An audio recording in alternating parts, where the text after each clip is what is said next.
Social মিডিয়ার চক্করে কিন্তু এখন যে কোনো জিনিসের ১০০টা ভ্যারাইটি পাওয়া যায়। এই যেমন ধরো মুরগির মাংস। সত্যি বলতে কি মুরগির মাংসেরও যে এত রকমের ভ্যারাইটি হয় সেটা সত্যিই আমার জানা ছিল না।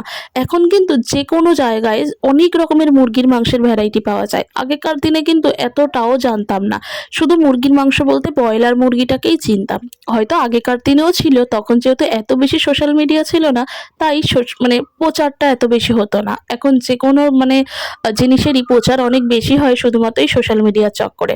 তো যাই হোক, তবুও সোশ্যাল মিডিয়ার ভালো খারাপ দুটো দিকই আছে। সবাই সব দিকটা মিলেমিশেই আরকি রয়েছে। তো এদিকে তো দেশি মুরগিটা রাহুলদা রান্না করছে।